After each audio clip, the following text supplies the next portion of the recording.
गया समझ में होता क्या। चलिए क्योंकि इसे पहले की क्लास में हम आपको परावर्तन पढ़ाए थे, मतलब परावर्तन मतलब इसमें आपको सिर्फ परावर्तन का डिफिनेशन दिया गया था। इसके मतलब हम बाद में आपको समझाएंगे, पहले अभी जो बोर्ड पे लिख दिए हैं तो समझा दें आपको।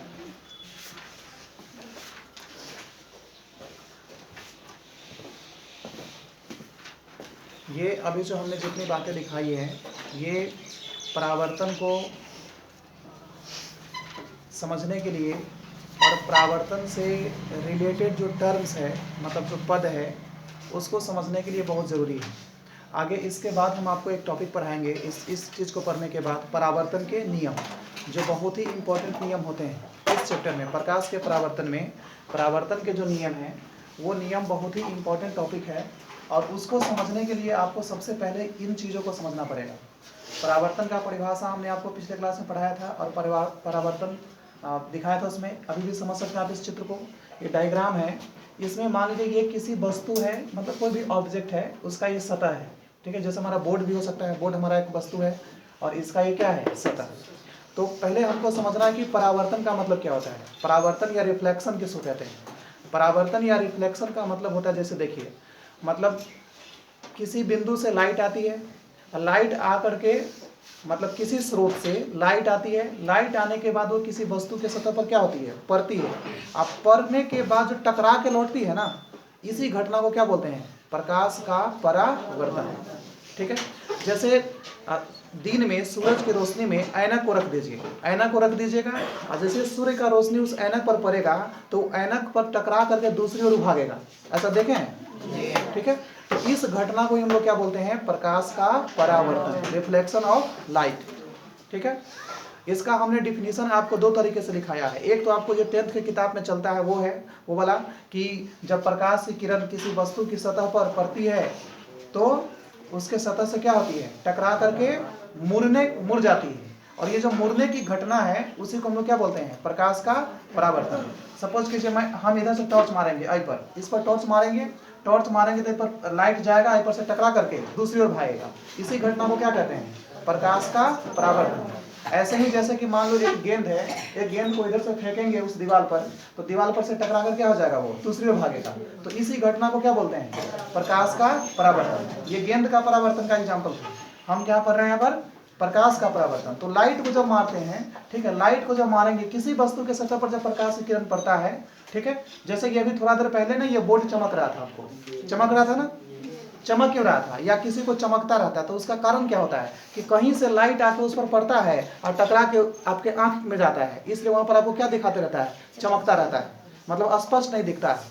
तो इस घटना को हम लोग बोलते हैं प्रकाश का परावर्तन। सिंपली अगर कहे तो प्रकाश का किसी वस्तु की सतह से टकरा करके मुड़ना, इस घटना को क्या कहा जाता है, प्रकाश का परावर्तन, ठीक है। हमने इसका डिफिनेशन लिखाया था कि जब प्रकाश की किरण एक माध्यम से दूसरे माध्यम की ओर जाती है तो दूसरे माध्यम की सतह से टकराकर पुनः पहले माध्यम में की ओर मुड़ जाती है, इस घटना को प्रकाश का परावर्तन कहते हैं। अब ये डिफिनेशन हमको समझना है कि ये डिफिनेशन क्या होता है। हमने कहा कि एक माध्यम से दूसरे माध्यम की ओर, अभी लाइट मान लीजिए जो प्रकाश है वो सूर्य से आ रही है ना, सूर्य से आने वाली जो प्रकाश है ये वायुमंडल में प्रवेश करती है, अब वायुमंडल से आ करके इस बोर्ड पर पड़ती है। तो देखिए वायुमंडल एक माध्यम हो गया, और ये जो बोर्ड हो गया हमारा कौन माध्यम हो गया, दूसरा माध्यम हो गया। तो जैसे ही प्रकाश वायुमंडल से हवा से किसकी ओर आएगा, हमारे बोर्ड की सतह की ओर, ये बोर्ड क्या हो गया, दूसरा माध्यम हो गया। तो इस पर जैसे ही आएगा तो दूसरे माध्यम का जो बाउंड्री है, सीमा, इस बाउंड्री पर जैसे ही पड़ेगा तो पर से टकरा कर क्या हो जाएगा, फिर पहले माध्यम में मुड़ जाएगा, मतलब किधर मुड़ जाएगा, हवा में। इस घटना को क्या कहेंगे, प्रकाश का परावर्तन। नहीं समझ में आया। चलिए अब प्रकाश के परावर्तन के बाद हमको जो पढ़ना रहता है वो होता है प्रकाश के परावर्तन के नियम। लेकिन प्रकाश के परावर्तन के नियम को जानने से पहले हमको इन तथ्यों को, इन पदों को समझना पड़ेगा कि ये क्या होता है, ठीक है। यहाँ पर हमने एक डायग्राम बनाया है, इस डायग्राम में आप देख रहे हैं कि एक ये सतह है, इस सतह पर यहाँ से एक किरण है जो जाती है, और इस पर पड़ने के बाद क्या होती है, जैसे इस पर पड़ती है फिर टकरा करके दूसरी ओर मुड़ जाती है, यही घटना क्या कहलाता है, प्रकाश का परावर्तन। अब यहाँ पर हमको एक एक चीज को समझना है। जब सबसे पहला टर्म हमने दिखाया है क्या, परावर्तक सतह, परावर्तक सतह या रिफ्लेक्टिव सरफेस। देखिए रिफ्लेक्टिव सरफेस क्या होता है, सभी सतहों से प्रकाश का परावर्तन एक जैसे नहीं होता है ना। कुछ सतह होते हैं जिससे प्रकाश का परावर्तन ज्यादा होता है, कुछ सतह ऐसे होते हैं जिससे प्रकाश का परावर्तन कम होता है, कुछ सतह ऐसे भी होते हैं जिससे प्रकाश का परावर्तन बहुत कम होता है, कुछ सतह ऐसे होते हैं जिससे प्रकाश का परावर्तन बहुत ही कम होते हैं, मतलब ना के बराबर। ठीक है, एक्चुअल में होता क्या है, जब भी लाइट या प्रकाश किसी भी वस्तु के सतह पर पड़ता है तो देखिए उसका तीन चीज होता है, वहां पर तीन बातें होती है। प्रकाश किसी वस्तु की सतह पर अगर पड़ेगा तो तीन बातें होगी। प्रकाश का कुछ हिस्सा वस्तु की सतह पर टकरा करके क्या हो जाएगा, लौट जाएगा। इस घटना को हम लोग क्या कहेंगे, प्रकाश का परावर्तन। प्रकाश का कुछ हिस्सा वह वस्तु क्या करेगा, अवशोषित कर लेगा। क्या कर लेगा, प्रकाश के कुछ अंश को, कुछ हिस्सा को वस्तु क्या कर लेता है, अवशोषित करता है। इसको प्रकाश का हम लोग अवशोषण कहेंगे। ठीक है, एब्जॉर्प्शन ऑफ लाइट, मतलब कि इसके कारण ही, इसी के कारण, मतलब कोई भी वस्तु पर जब लाइट पड़ता है तो वस्तु वो क्या हो जाता है, गर्म हो जाता है। देखते हैं अगर इस जो यहाँ पर जो खिड़की है, खिड़की का जो पल्ला है, इस पर लाइट कुछ देर तक पड़ेगा तो क्या हो जाएगा, ये गर्म हो जाएगा। ये गर्म क्यों हो जाता है, क्योंकि इसके ऊपर जो प्रकाश पड़ेगा तो उस प्रकाश के कुछ हिस्सा को, कुछ अंश को क्या कर लेगा, ये अवशोषित कर लेगा। और तीसरा क्या होता है कि प्रकाश के कुछ अंश को वह वस्तु क्या करता है, अपने से आर पार गुजरने देता है। नहीं समझे, तीन बातें समझ में आ गई। तीन चीजें, प्रकाश जब भी किसी वस्तु के ऊपर पड़ेगा तो क्या वहां पर क्या कितनी बातें होगी, तीन बातें। प्रकाश का कुछ हिस्सा, प्रकाश का कुछ अंश वह वस्तु क्या करेगा, अपनी सतह से टकराकर क्या कर देगा, लौटा देगा। कुछ हिस्सा को क्या कर लेगा, अवशोषित कर लेगा। कुछ हिस्सा को क्या कर देगा, अपने से आर पार क्या करने देगा, गुजरने देगा। ये तीनों चीजें साथ साथ होती है हमेशा। लेकिन इसी में कुछ वस्तु होता है जो प्रकाश के अधिकांश भाग को टकराकर क्या कर देता है, लौटा देता है। अधिकांश भाग को, जब प्रकाश वस्तु की सतह पर पड़ती है तो कुछ वस्तु क्या करती है कि प्रकाश के अधिकांश भाग को क्या करती है, वो टकरा करके लौटा देती है। बहुत कम भाग को क्या करती है, अवशोषित करती है। और कुछ भाग को क्या करती है, मतलब वो उसको आर पार गुजरने देती है। ऐसा मतलब बराबर बराबर नहीं होता है। अभी जो कहिएगा कि प्रकाश जितना भाग को लौटाएगा टकरा करके, उतना ही भाग को अवशोषित करेगा और उतना ही भाग को क्या करेगा, वो आर पार गुजरने देगा, सेम नहीं होता है। कुछ वस्तु क्या करेगा, परावर्तन ज्यादा करेगा, अवशोषण क्या है, कम करेगा।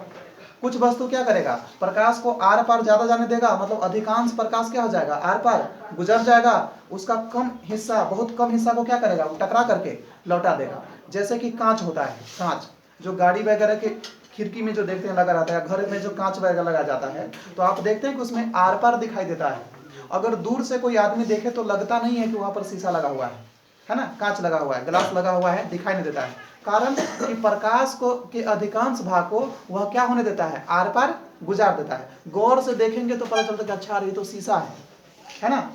तो वहां पर क्या हो रहा है, वहां पर प्रकाश का परावर्तन कम हो रहा है, लेकिन वहां पर प्रकाश का उस जो दूसरा घटना हम आपको बताए हैं कि आर पार गुजरना, प्रकाश जब एक माध्यम से दूसरे माध्यम में जाती है तो दूसरे माध्यम में प्रवेश करने के बाद वो टकरा के थोड़ा सा मुड़ जाती है, तो इस घटना को हम प्रकाश का अपवर्तन कहते हैं। ये हम पढ़ेंगे 10वां के किस चैप्टर में, दूसरा चैप्टर में। ठीक है, चलिए तो अभी हम क्या देख रहे हैं कि ये तीन बातें आपको एकदम याद रखना है, ध्यान में रखना है।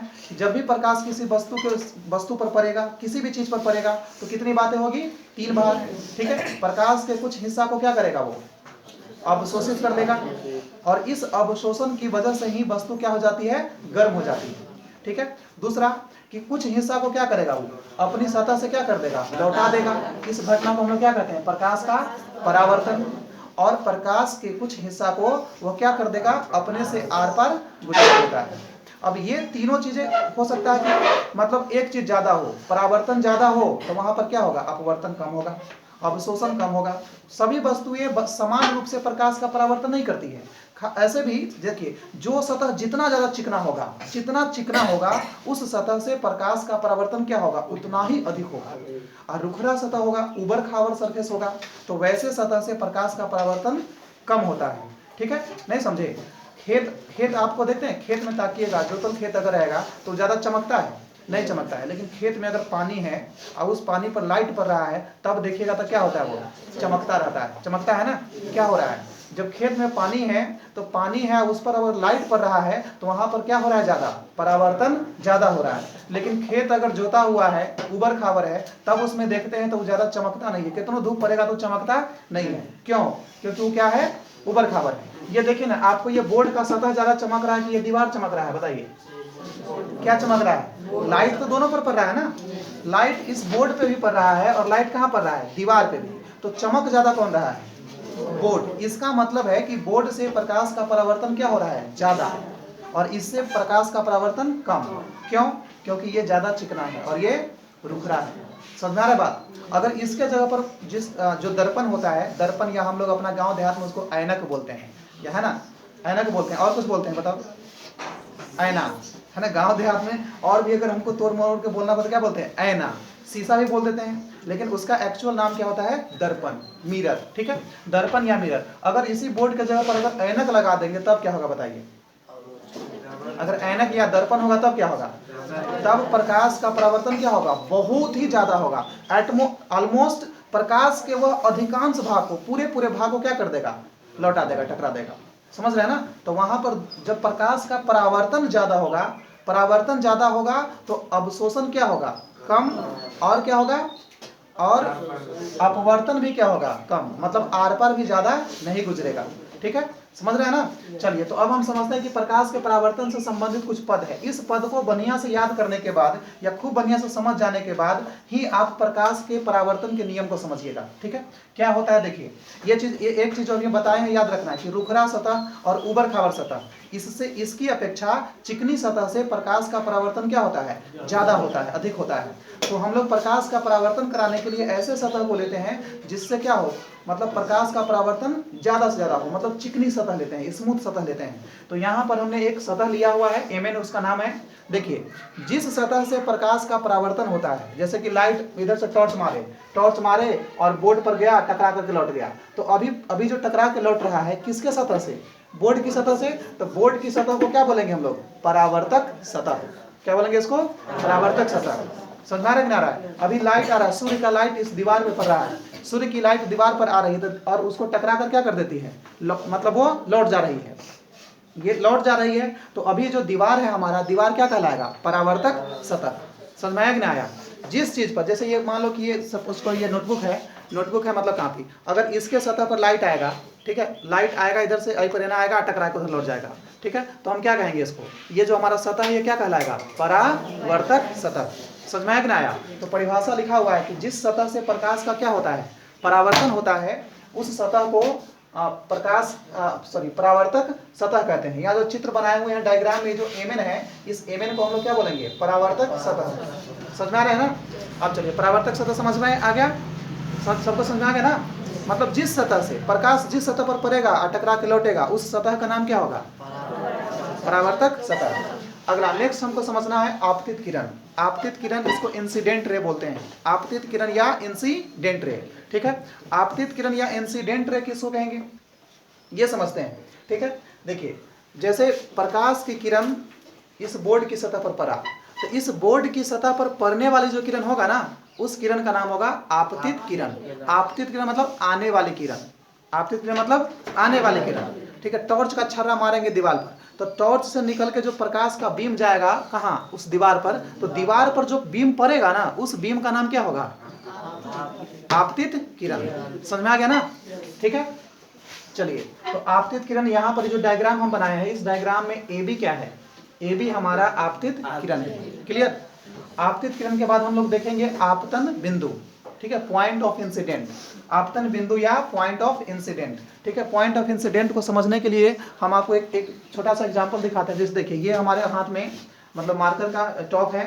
ठीक है, अगर इसको हम उस पर मारेंगे, देखो ये जाएगा तो ये क्या कहलाएगा, आपतित किरण। ठीक है, और जिस पर टकराएगा, जिस सतह से टकराएगा, उस सतह का नाम क्या होगा, परावर्तक सतह। अब परावर्तक सतह के जिस बिंदु पे टकराएगा, जिस बिंदु पर क्या होगा, ये टकराएगा, उस बिंदु का नाम क्या होगा, आपतन बिंदु। जैसे इसको हम देखिए, इसको हम फेंकेंगे तो पूरे बोर्ड से थोड़ी टकराएगा, बोर्ड के कहीं एक जगह पर टकराएगा, किसी एक पॉइंट पर टकराएगा। तो जिस पॉइंट पर जाकर क्या होगा, टकराया है ना, तो उस पॉइंट का नाम क्या होगा, आपतन बिंदु।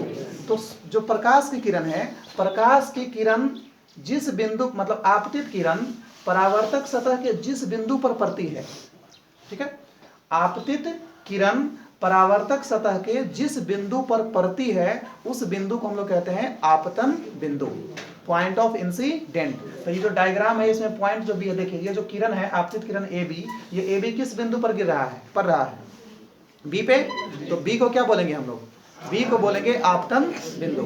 क्लियर। चलिए अब देखिए अगला हमारा क्या है, नेक्स्ट हमने लिखाया है क्या, अभिलंब। ठीक है, अभिलंब या नॉर्मल। अभिलंब या नॉर्मल क्या होता है कि किसी भी समतल सतह पर जो लंब डालेंगे ना, किसी समतल सतह पर डाले गए लंब को क्या कहते हैं, अभिलंब कहते हैं। समझ में आ गया। जैसे बोर्ड हमारा एक समतल सतह है, तो बोर्ड हमारा समतल सतह है, तो इस बोर्ड पर अगर मान लीजिए कि इसको हम ऐसे डाल दें ताकि ये हमारा जो मार्कर है, ये मार्कर और बोर्ड की सतह के बीच कितना का कोण बने, 90 डिग्री। तो हम कहेंगे ये जो हमारा मार्कर है इस बोर्ड के ऊपर क्या है, अभिलंब। समझ में आया कि ना आया। देखिए आपको लंब और अभिलंब में थोड़ा सा फर्क समझना है। ठीक है, दो किरण जो होता है, दो किरणों के बीच अगर जो कोण मतलब 90 डिग्री का कोण बन रहा है, दो किरण अगर 90 डिग्री का कोण बना रहा है तो इसको हम लोग कहेंगे एक दूसरे पर लंब। दो किरणों के बीच बने कोण को क्या कहते हैं, अगर दो किरणों के बीच 90 डिग्री का एंगल बन रहा है तब हम कहेंगे क्या, दोनों एक दूसरे के ऊपर क्या है, लंब। ठीक है, या दो किरणें एक दूसरे के साथ 90 डिग्री का कोण बनाती है तो दोनों किरण एक दूसरे पर क्या कहलाती है, लंब कहलाती है। अभिलंब का मतलब क्या होता है कि अगर मान लीजिए कि एक हमारा समतल सतह है, जैसे ये हो गया, ये समतल सतह पूरा, और इसके ऊपर अगर 90 डिग्री बनाएगा, इसके ऊपर हम एक लंब डाल दें, मतलब इस सतह के साथ कितना डिग्री कोण बनाने वाला, 90 डिग्री। 90 डिग्री कोण बनाने के लिए अगर हमें इस पर एक रेखा डाल दे, एक रेखाखंड इस पर गिरा दे, तो हम इसको, तब इसका नाम क्या हो जाएगा, अभिलंब हो जाएगा, नॉर्मल हो जाएगा। समझ में आ गया ना। तो नॉर्मल में और लंब में दोनों में फर्क होता है। लंब का मतलब कि दो किरणों के बीच जब 90 डिग्री का कोण बनता है तब हम उस दोनों किरण को एक दूसरे पर क्या कहेंगे, लंब। लेकिन इसी में से एक को हटा देते हैं और दूसरा क्या लगा देते हैं इसके ऊपर, इसके साथ क्या लगा देते हैं, समतल सतह। तो समतल सतह के साथ अगर कोई रेखा या किरण कितना डिग्री का कोण बनाता है, 90 डिग्री का कोण बनाता है, तब हम उस किरण को उस समतल सतह पर अभिलंब कहेंगे। क्या कहेंगे, अभिलंब। क्लियर।